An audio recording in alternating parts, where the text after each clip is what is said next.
এটা হলো চিংড়ি মাছ দিয়ে পেঁপে রান্না। পেঁপে কিন্তু রান্না হোক আর ভর্তা হোক যাই হোক অনেক ভালো লাগে। আজকে একটু পেঁয়াজ কুচাইয়ে দিয়েছি কারণ বাটা হয়নি। ছোট ছোট চিংড়ি মাছ এই দিয়ে পেঁপে রান্না হবে। তো এইগুলো রান্না করে খেতে কিন্তু খুব ভালো লাগে।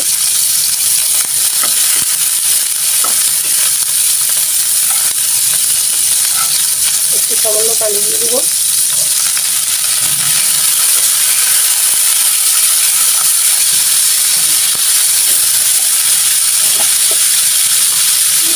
স্বাদ মতো লবণ আর অল্প একটু হলুদের গুঁড়া, কারণ বেশি হলুদের গুঁড়া দেওয়া যাবে না। পেঁপে রান্নায় বেশি মরিচ আর বেশি হলুদ দেওয়া যায় না, তাহলে খেতে ভালো লাগবে না।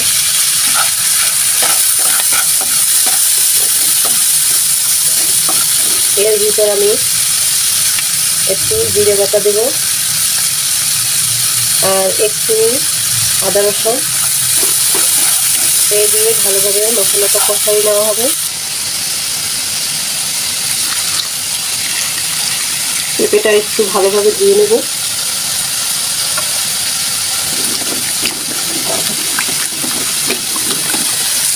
এখানে এখন পেঁপে দিয়ে তারপর একটু ভালোভাবে নেড়ে সুন্দরভাবে রান্না হবে।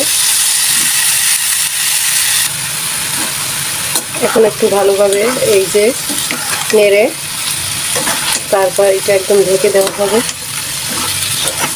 কারণ না হয় সেদ্ধ হতে পারে না। সবসময় রান্নাটা একটু ঢেকে দিয়ে রান্না করলে তাড়াতাড়ি সেদ্ধ হয়ে যায় এবং গ্যাস খরচও কম হয়। এই যে দেখুন। আর এই যে তরকারির ভিতরে একটু গরম পানি, হালকা গরম পানি দিয়ে রান্না করবেন, তাহলে কিন্তু একটু সেদ্ধ তাড়াতাড়ি হয়ে যায় আর খেতেও ভালো লাগে। এইভাবে খুব কম সময়ের ভিতরে পেঁপে রান্না হয়ে যাবে। এখন আমি ঢেকে দেব। কিছুক্ষণ জাল দেওয়ার পরেই হয়ে যাবে পেঁপে রান্না।